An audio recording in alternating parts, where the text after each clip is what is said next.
मुसलमान कहता है हम हिंदू हैं, हिंदू कहता है ये अछूत हैं, तो हम जाएं कहाँ। हिंदू बनाए रखना चाहते थे लेकिन अछूत हिंदू बनाए रखना चाहते थे। ये मैसेज देने में कामयाब हो गए। अगर महात्मा गांधी अगर मर गए तो हम जो ये बस्तियां जो लोग अछूतों की है इनको जला देंगे।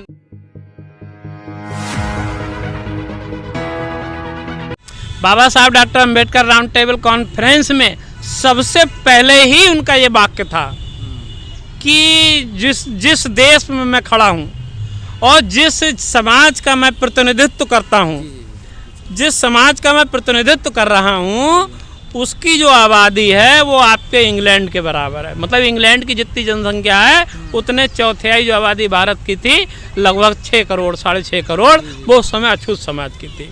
बोले मैं उनकी बात करने आया हूँ। वो ये समझाने में कामयाब रहे कि हमारे साथ कहीं भी किसी भी प्रकार के हमारे संग जो लोग शासन सत्ता में बैठे हुए लोग हैं वो हमारे तरह किसी भी तरीके का भलाई का काम नहीं करते हैं, बल्कि अंग्रेज के औपनिवेशिकों को भी उन्होंने एकदम झंझोड़ के रख दिया। उन्होंने प्रश्न कर दिया उन लोगों से कि आप कहते हैं कि हम इस देश में अंग्रेज जब से आए हैं सुधारों का काम हुआ है, तो उन्होंने बताया कि जब से अंग्रेज हमारे भारत में आए हैं तब से क्या पानी तालाब में कुओं में दलित पीने लगे? जब से अंग्रेज आए हैं क्या शिक्षा का अधिकार सबके लिए खोल दिया गया? जब से अंग्रेज आए हैं आप लोग राजे रजवाड़ों के साथ मिलकर सत्ता चलाते हैं, क्या आपने मिलिट्री में सैनिकों के लिए या सिपाही भर्ती के लिए क्या अछूतों को लेना शुरू कर दिया है? उन्होंने एक तरीके से नंगा कर दिया अंग्रेजों को। ये जताने में कामयाब रहे कि तुम्हारी सत्ता में भी हमको पूरी तरीके से अधिकार नहीं मिले हैं। वहीं से एक और ये समझाने में कामयाब रहे कि हम हिंदू नहीं हैं, हम हिंदू नहीं हैं। वो ये बताने में कामयाब रहे कि हम अल्पसंख्यक वर्ग हैं। वो कहते थे मुसलमान कहता है हम हिंदू हैं, हिंदू कहता है ये अछूत हैं, तो हम जाएं कहाँ। ये बड़ी बात थी। तो वो ये सिद्ध करने में कामयाब रहे कि हम अल्पसंख्यक हैं। और इसीलिए बाबा साहब डॉक्टर अम्बेडकर को के जो तर्क थे उनके माध्यम से 3 राउंड टेबल कॉन्फ्रेंस हुई और वहाँ ये कामयाब हो गए समझाने में कि ये पृथक वर्ग है, मतलब अल्पसंख्यक वर्ग है। जिस तरीके से मुसलमान, सिखों, एंग्लो इंडियन इन लोगों को अल्पसंख्यक का दर्जा दिया गया, जो अधिकार की बात उनको सुधार की बात हुई, वही इन दलितों के लिए भी मान ली गई और 2 वोटों का अधिकार मान लिया गया, जो बाबा साहब डॉक्टर अम्बेडकर की बहुत बड़ी जीत थी। तो इस वजह से भारत में जब खबर आई, ये मालूम पड़ता है कि 2 वोट का अधिकार मिल गया है दलितों के लिए, तो ये बड़ी घटना थी कि एक तो पृथक निर्वाचन का मतलब था, 2 वोटों का अधिकार से मतलब ये था कि एक तो समाज के मतलब अछूत समाज के व्यक्ति को अछूत समाज का ही व्यक्ति वोट देगा, उससे उनका प्रतिनिधि चुना जाएगा। एक सामान्य सीट पे जो और लोग भी लड़ेंगे इलेक्शन, उनको भी अछूत समाज अपना वोट दे सकेगा, जिससे वो भी हमारा अहित नहीं कर पाएंगे। और दूसरा, अछूत समाज का व्यक्ति जो अछूतों के वोटों से चुनकर जाएगा वो कभी भी अनदेखी समाज की नहीं कर पाएगा। ये उनकी सोच थी। लेकिन इसके खिलाफ कांग्रेस बहुत विरोध में खड़ी हो गई और महात्मा गांधी इसके खिलाफ, क्योंकि वो पहले से जेल में थे पूना पैक्ट में, वो 20 सितंबर 1932 को जेल में बैठ गए। 18 सितंबर 1932 को पृथक निर्वाचन की घोषणा हुई थी और 20 सितंबर 1932 को महात्मा गांधी जेल में बैठ गए आमरण अनशन पर। वो कहते थे कि वो हरिजन, उन्होंने एक नाम दिया था बाबा साहब डॉक्टर अम्बेडकर ने, उसका भी 1938 में 37 में जब विधानसभा में थे उन्होंने तभी विरोध किया था कि हरिजन शब्द हमें स्वीकार नहीं है, अच्छी बात नहीं है। उसके पीछे कई कारण है, आप मंदिरों तक जाना पड़ेगा। तो बात ये थी, तो बाबा साहब डॉक्टर अम्बेडकर की ये जीत कांग्रेस की एक तरीके से हार थी। ये बाबा साहब डॉक्टर अम्बेडकर की योग्यता का ही कमाल था कि वो ये सिद्ध कर पाए कि हम अल्पसंख्यक वर्ग हैं। अगर हम हिंदू होते तो मंदिरों में ना जाते, अगर हम हिंदू होते तो हमको पानी पीने का अधिकार ना होता, अगर हम हिंदू होते तो हम आपके साथ बैठ के खाना ना खाते। तो ये समझाने में सिद्ध हो गया कि हम एक अलग वर्ग हैं। इसीलिए पृथक निर्वाचन का अधिकार और अल्पसंख्यक वर्ग का एक दर्जा मिल गया, जिसके खिलाफ महात्मा गांधी अनशन पर बैठ गए। वो ये कहते थे, उनका आशय ये था कि हरिजनों की उद्धार के लिए मैं हर तरीके से राजी हूँ, लेकिन 2 वोट का अधिकार इन हरिजनों को नहीं देना चाहिए। उस समय तक 1935-32 तक डिप्रेस्ड क्लास कहा जाता था। तो इनको ये 2 वोटों का अधिकार की बात उनको स्वीकार नहीं थी, इसलिए अनशन पर बैठ गए। भारत में हंगामा मच गया। सारी प्रेस, अखबार, मीडिया सारे कांग्रेस के थे। जो भी सत्ताएं होती हैं, मैं समझता हूँ कि आज की भी हालात आप मीडिया को देखते होंगे, सत्ता के गुलाम चाटुकार मीडिया बन गई है। अपना चरित्र नहीं निभाती, केवल 2-4 चैनल या अखबार छोड़ दीजिए, बाकी सारे लोग जनता की आवाज़ नहीं है, वो सत्ता की आवाज़ है। सत्ता की तरफ से प्रश्न जनता से करते हैं, सत्ता की तरफ से प्रश्न विपक्ष से करते हैं। ये करैक्टर मीडिया का नहीं होना चाहिए था। उस समय भी बाबा साहब डॉक्टर अम्बेडकर अछूत समाज के, और ऊपर से इतने पढ़े लिखे योग्य व्यक्ति, विदेश से पढ़ा हुआ व्यक्ति, और उनकी चर्चा तो बहुत थी। और ऊपर से ये कि बाबा साहब डॉक्टर अम्बेडकर के नेतृत्व में ये अधिकार इनको अछूतों को मिल गए, वो उनको हजम नहीं हो रहे थे। तो पृथक निर्वाचन के अधिकार के खिलाफ महात्मा गांधी अनशन पर बैठ गए, और स्थितियाँ ये हुई, अखबार डॉक्टर अम्बेडकर को गालियाँ दे रहे थे और उनकी बहुत भर्त्सना कर रहे थे कि ये डॉक्टर अम्बेडकर समाज को बंटवा देगा, हिंदुओं की एकता खत्म कर देगा, और वो नहीं चाहते थे कि इनको 2 वोट का अधिकार मिले। वो हिंदू तो बने रहें, हिंदू बने रहें, लेकिन कोई भी प्रगति या कोई भी अच्छे जो भी सुधार के काम हो वो नहीं चाहते थे, वो इनको इन वर्गों को मिले।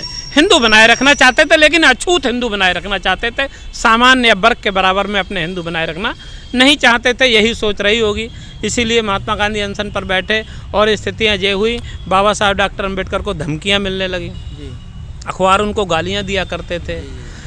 और उस समय में अखबार केसरी था, क्या कहते हैं उनका, लाला लाजपत राय का केसरी अखबार थे, प्रताप अखबार थे। बाबा साहब डॉक्टर अम्बेडकर को गालियाँ लिखा करते थे, बदतमीजी लिखा करते थे, उनके संग अपमानजनक व्यवहार हो रहा था, और उनको फ़ोन आने लगे, उनके यहाँ पर्चियाँ फेंके जाने लगी, और ये सिद्ध करने लगे कि अगर महात्मा गांधी जेल में अगर मर गया तो हम तुमको मार देंगे। मारने तक की बात डॉक्टर अम्बेडकर को कही। और ये भी कहा गया कि जो आपकी जो बस्तियां हैं अछूत समाज की गांव में, क्योंकि वो तो कमज़ोर वर्ग है, कुछ बस्तियां हुआ करती थी, और जो अपर कास्ट के लोग थे वो मजबूत थे, संपत्ति उन्हीं पे थी, ज़मीनें उन्हीं पे थी, वो अछूत समाज के लोग उन पर निर्भर थे। तो उनके साथ भी अत्याचार जगह जगह होने लगा। बाबा साहब अम्बेडकर को ये खबरें भी आने लगी।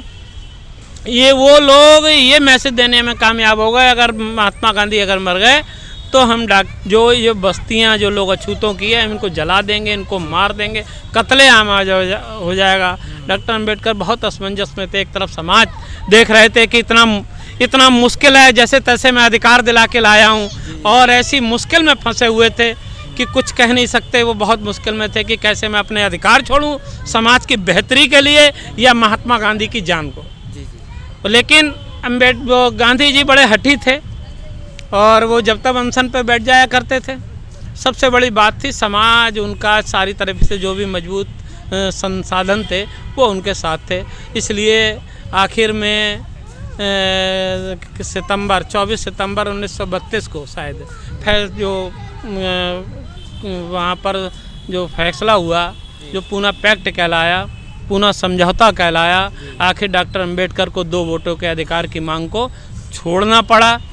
और फिर क्या समझौता हुआ? समझौता यही हुआ, 2 वोटों के अधिकार जो विशेष रूप से मिला हुआ था, पृथक निर्वाचन का अधिकार छोड़ना पड़ा, संयुक्त निर्वाचन की प्रणाली को अपनाना पड़ा। ये बड़ी एक तरीके से अम्बेडकर की हार थी। अम्बेडकर ने बहुत भारी मन से, आंसुओं में, एक तरीके से उनकी आंखों में आंसू थे, तब उन्होंने इस चीज़ के लिए उस पर साइन किए।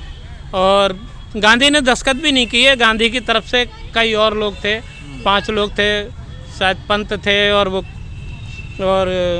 केसरी जी थे। ये इस तरीके से 4-5 लोग, उनका प्रतिनिधिमंडल था। उनके पुत्र और उनकी पत्नी तक अम्बेडकर तक के पास पहुँचे कि हमारा पिता मर जाएगा, हमारा पति मर जाएगा, आप अपनी हट छोड़ दीजिए। और डॉक्टर अम्बेडकर सोचते थे कि मैं कैसे अपने अधिकारों को, जो हज़ारों साल से ये गुलामी की जंजीरें टूटने जा रही हैं, और महात्मा गांधी की हट की बदौलत उनको छोड़नी पड़ी। तो ये समझौता था, एक तरीके से बड़ी हार थी। संयुक्त निर्वाचन पद्धति को क्या कहते हैं अपनाना पड़ा, और ये उसी समय के गवर्नमेंट इंडिया एक्ट में 1935 में ये शामिल कर लिया गया, जो अछूत समाज के लिए जो सीटें निर्धारित की गई थी। इसीलिए वो आज तक व्यवस्था चली आ रही है। जो एमएलए और एमपी चुन के जाते हैं अछूत समाज के, जो बाबा साहब डॉक्टर अम्बेडकर की बदौलत है जो राजनीतिक अधिकार मिले तो हुए इस हैं। समझौते के होने से गांधी जी ने क्या क्या मतलब नुकसान पहुंचाए इस वर्ग को?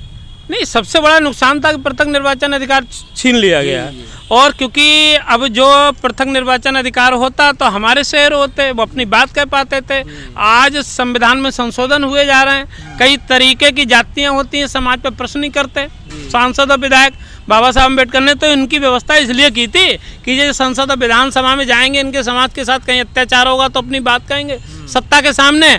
लेकिन ये तो पूना पैक्ट के गुलाम है, ये जीत के जाते हैं, अगर बात करेंगे वहाँ पर इनका टिकट काट दिया जाएगा, ये हमें उनको पार्टी की तरफ से डांट पड़ जाएगी, इसलिए समाज की तरफ से नहीं बोल पाते। ये बात ये कह सकते हैं कि उनका प्रतिनिधित्व है, ये कह सकते हैं इस समाज का, अनुसूचित जनजाति का, अनुसूचित जाति के राजनीतिक अधिकारों के तहत एमएलए एमपी, अब तो ग्राम पंचायत से लेके बीडीसी से लेके जिला पंचायत और विधानसभा लोकसभा में जो अधिकार हैं बाबा साहब अम्बेडकर के दिए हुए कारण है। लेकिन जो सोच थी बाबा साहब अम्बेडकर की वो नहीं हो पाती। इसीलिए एक बार उन्होंने कहा था कि ये निर्वाचन दुखी होके, स्थिति ये हुई कि उनके खिलाफ ही गांधी ने, नेहरू जी ने, सारे लोगों ने वहाँ पर उस समय आश्वासन दिया था कि हम आपकी जो उनकी पार्टी थी कि हम उनके खिलाफ हम अपने प्रतिद्वंदी नहीं खड़े करेंगे। स्थिति ये हुई डॉक्टर अम्बेडकर के सामने उनने अपना रसोईया तक खुद खड़ा किया नेहरू जी ने। तो ये नुकसान ही था, जिसने अधिकार दिलवाए उसको खुद हारना पड़ा, ये कितना बड़ा नुकसान था।